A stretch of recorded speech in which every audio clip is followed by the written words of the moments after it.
श्रीनगर जम्मू कौमी के मुसलसल बंद रहने से और इस वक्त जो सेब की गाड़ियां जो दरमांदा होने से इस वक्त जो मेवा काश्तकारों को या मेवा सन्नत को काफ़ी नुकसान से दो चार होना पड़ रहा है। तो अगर हम देखेंगे पुलवामा के काश्तकार भी इस वक्त काफ़ी परेशान है। तो हमारे साथ इस वक्त इस मसले पर जुड़ गए हैं पीडीपी एमएलए वहीदुर रहमान पर्रा। तो इनसे जानेंगे वहीद साहब, इस वक्त बड़ा मसला है, खासकर अगर काश्तकारों की बात करें तो काफ़ी तशवीश में है, क्योंकि जो मुसलसल शाहरा बंद रहने से और ट्रांसपोर्ट की भी यहाँ पर कमी देखने को मिल रही है जो इस वक्त। तो लोग काफ़ी परेशान हैं, खासकर जो इस इंडस्ट्री से वाबस्ता है। तो क्या कहेंगे आप? मेरे ख्याल में after tourism this is a second setback जो मिला है कि जम्मू कश्मीर की जो सारी माली और माशी हालात है वो बहुत पहले से ही खस्ता हालत में है। और इस वक्त हमारी जो बैकबोन इकॉनमी है हॉर्टिकल्चर है।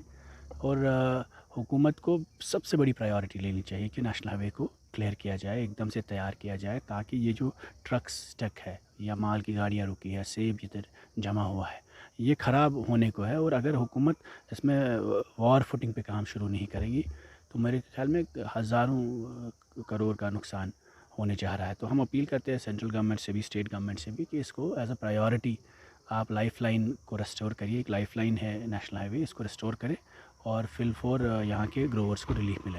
अगरचे अल्टरनेटिव रोड बनाया गया था मुगल रोड, तो उससे कुछ रिलीफ पता चलता था कि मिलेगा काश्तकारों को, चाहे इस दौरान जिस दौरान श्रीनगर जम्मू कौमी शहरा बंद रहेगी। लेकिन वो भी देखने को सामने नहीं मिल रहा है, उसमें भी काफ़ी परेशानी देखने को मिल रही है। ये ट्रैफिक की वजह से भी है उसमें, और बड़ी ट्रक्स उससे नहीं जा सकती है। इसलिए जब तक नेशनल हाईवे ही क्लियर नहीं होती तब तक ये नामुमकिन है, क्योंकि आपके बड़े ट्रॉलर होते हैं, सेब की गाड़ियाँ होती है और फ्रीज़र्स होते हैं जिसमें यहाँ से कोल्ड चेन से सेब जाता है। तो आई थिंक गवर्नमेंट की सबसे बड़ी प्रायोरिटी होनी चाहिए कि इस रास्ते को रेस्टोर किया जाए। ऐसा नहीं है कि आपको महीने लगेंगे, अगर कुछ भी हो, आपके पास बीआरओ है, आपके पास फ़ौज है, और इसको वॉर फुटिंग पे ठीक करना चाहिए। It's a more strategic road connecting Kashmir with the mainland, connecting Kashmir and whole of the India. तो जहाँ आप उतना टनलों की बात करते हैं, ट्रेन की बात करते हैं, अगर बेसिक हाईवे कनेक्ट नहीं है तो इसमें एक पैटर्न सा लगता है अनफॉर्चुनेटली कि लास्ट ईयर भी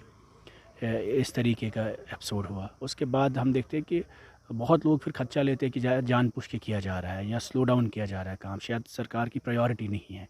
और इस वक्त हिमाचल के सेब को बहुत बड़ी एडवांटेज है पूरे मुल्क में, because of our supplies are stuck. तो अनफॉर्चुनेटली यहाँ ग्रोवर्स बहुत मुतनफ़ीक है, परेशानियों में मुब्तला है कि पिछले सालों में वैसे ही यहाँ की परेशानियाँ बहुत ज़्यादा हैं। तो कहीं ना कहीं government has to take step ahead and take this on war footing to restore the national highway.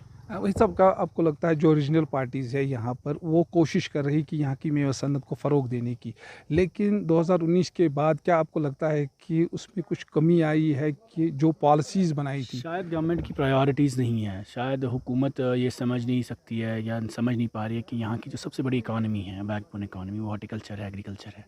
और अगर आप रास्ते को क्लियर नहीं रखेंगे और जहाँ से आपकी फ़ौज आती है, जहाँ से आपका यात्रा के टाइम जैसे गवर्नमेंट की प्रायोरिटी होती है, टूरिज़्म के वक्त प्रायोरिटी होती है, उसी तरीके में this should be the priority sector and government should do everything to ensure the supplies are की रेस्टोर। शुक्रिया हमसे बात करने के। तो ये थे पीडीपी एमएलए वहीदुर रहमान पर्रा, जिनका ये कहना है कि इस वक्त प्रायोरिटी पे लेना चाहिए कि खासकर जो इस वक्त लाइफलाइन है कश्मीर की, इसको प्रायोरिटी पे लेने की ज़रूरत है ताकि यहाँ की मेवा सन्नत इस पे बच जाए। बिलाल खान, न्यूज़ 18, पुलवामा।